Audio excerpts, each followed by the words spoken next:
kesempatan kali ini, kakak akan menampilkan video pembelajaran yang memuat tentang simetri, refleksi, dan pengubinan. Adapun materi yang akan dibahas yaitu yang pertama simetri. Nah, di simetri kita akan membahas pengertian simetri dan jenis-jenis simetri. Yang kedua, di refleksi, dan kita akan membahas yaitu pengertian refleksi dan sifat-sifat refleksi pada bangun datar. Yang ketiga, pengubinan. Di pengubinan kita akan membahas pengertian pengubinan dan pengubinan dengan segi banyak. Yang pertama yaitu simetri. Sebelumnya adik-adik sudah tahu apa sih itu simetri?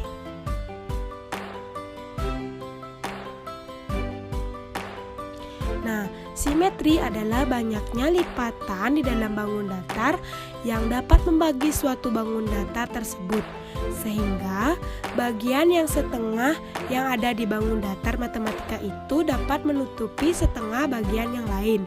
Kemudian, perlu kalian ketahui bahwa di dalam simetri lipat bangun datar matematika terdapat istilah sumbu simetri. Dan sumbu simetri ini adalah garis yang dapat membagi sebuah bangun datar menjadi dua bangun yang saling kongruen.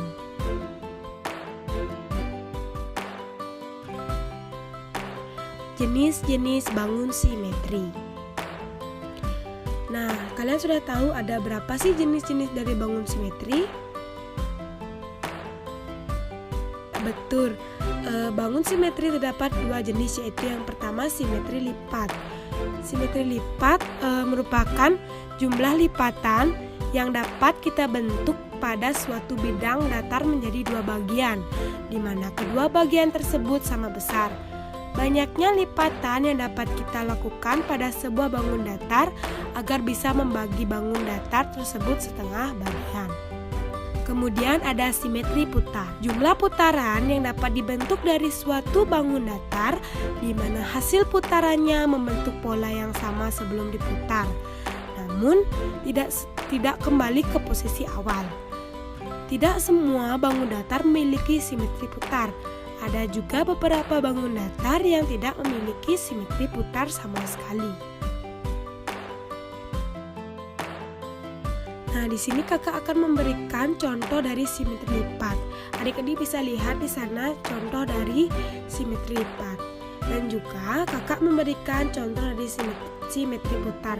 Nah, adik-adik juga dapat memperhatikan gambar yang kakak tunjukkan. Nah, di sini kakak akan memberikan contoh mengenai simetri lipat dan simetri putar.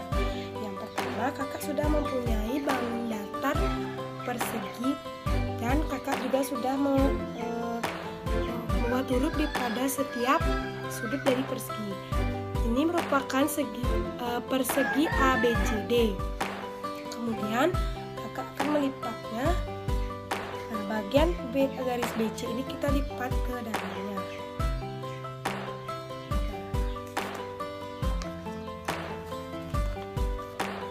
Nah, di sini kita bisa lihat bahwa bagian yang telah kita lipat ini dia dapat menutup dari bagian yang lainnya, itu saling menutupi bagian yang lainnya. Kemudian kita buka. Nah, jadi dapat lihat bahwa di sini terdapat sumbu simetri dari persegi bangun datar persegi ini.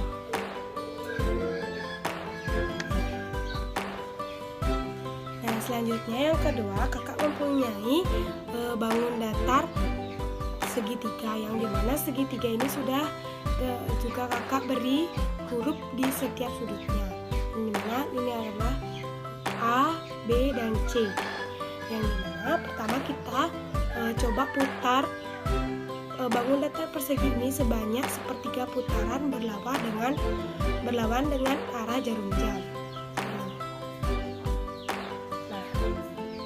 Dapat kita lihat bahwa bahwa sudutnya itu akan berubah, bahwa nama sudutnya itu akan berubah, yang dimana awalnya itu sudut C yang berada pada puncak berubah menjadi sudut B yang berada pada puncak, sedangkan bagian sisi ini sudut C dan sisi ini sudut A. Nah, kemudian kita coba yang kedua yaitu memutarnya sebanyak 2/3 putaran berlawanan dengan arah jarum jam. Di sini dapat kita lihat bahwa yang berada di puncak itu adalah sekarang sudut A, sedangkan pada bagian sini sudut B dan bagian sini sudut C. Nah, di sini dapat adik-adik lihat, kakak juga menampilkan tabel dari simetri lipat dan simetri putar pada bangun datar, yang dimana setiap bangun datar memiliki jumlah simetri lipat dan juga jumlah simetri putar serta sumbu simetri. Namun ada beberapa bangun datar yang tidak memiliki jumlah simetri lipat, dan juga ada bangun datar yang jumlah simetri lipat dan jumlah simetri putarnya itu tidak terbatas. Selanjutnya kita akan membahas mengenai refleksi. Namun sebelum itu, apakah adik-adik sudah tahu apa sih itu refleksi? Nah, refleksi merupakan pencerminan.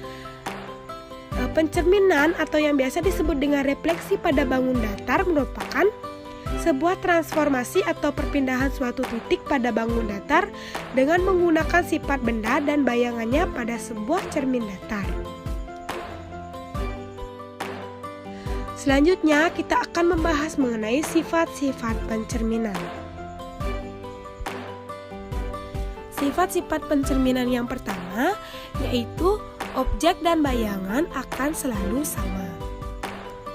Yang kedua, jarak setiap titik yang ada pada objek terhadap cermin sama persis dengan jarak setiap titik yang ada pada bayangan terhadap cermin, atau S sama dengan S aksen.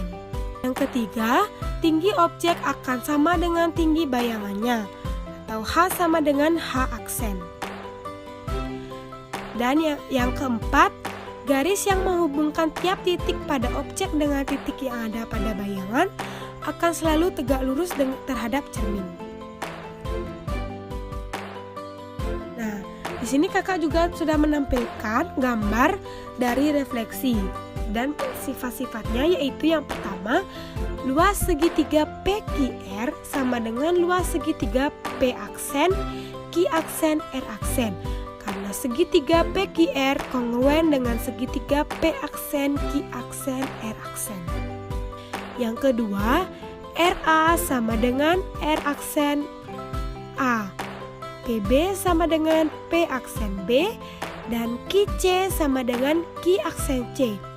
Artinya, jarak titik pada setiap sudut segitiga PQR terhadap cermin sama persis dengan jarak titik pada setiap sudut segitiga P aksen, Q aksen, R aksen terhadap cermin. Tinggi segitiga PQR sama dengan tinggi bayangannya atau segitiga P aksen, Q aksen, R aksen. Dan ruas garis PP aksen, QQ aksen, dan RR aksen tegak lurus terhadap garis cermin AC. Nah, selanjutnya kita akan membahas mengenai pengubinan.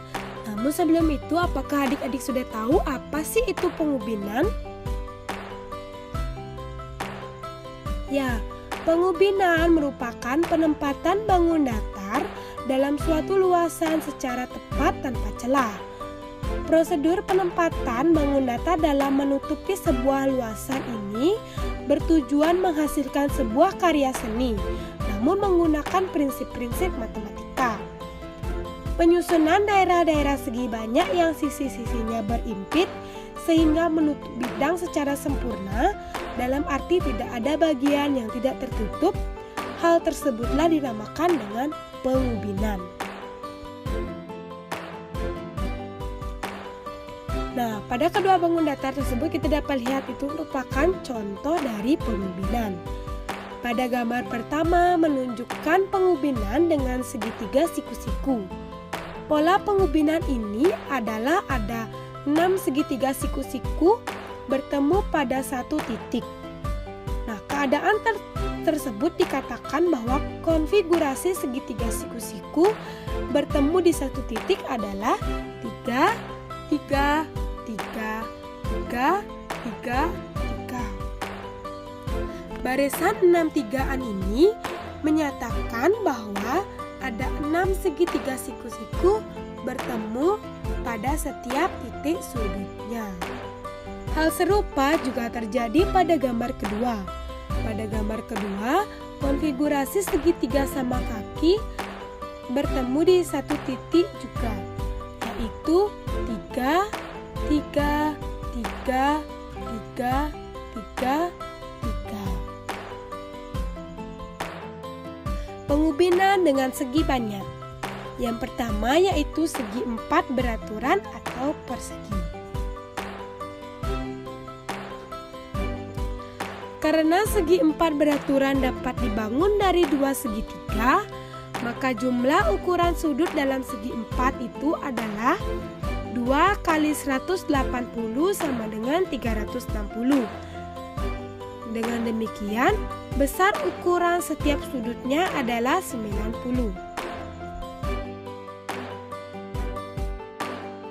Segi 5 beraturan.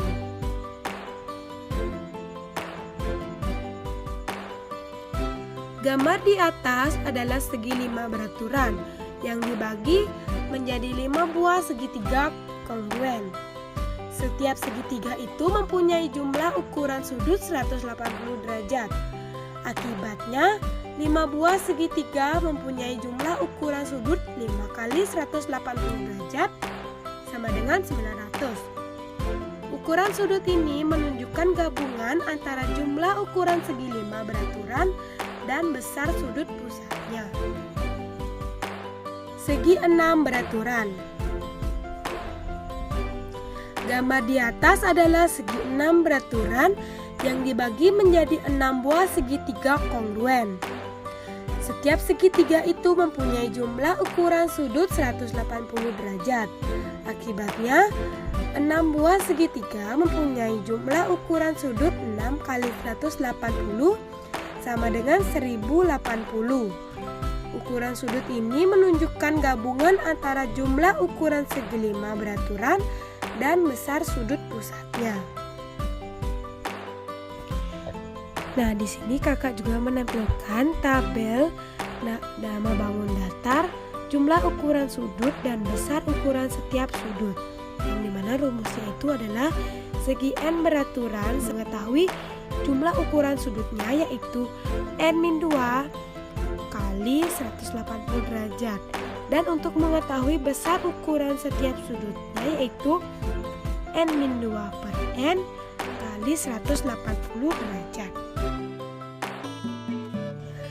Sekian video pembelajaran yang kakak sampaikan. Mohon maaf bila terdapat kesalahan baik yang disengaja maupun yang tidak disengaja. Semoga video ini dapat bermanfaat bagi adik-adik semua. Sampai jumpa di pertemuan selanjutnya ya. Sekian dan terima kasih.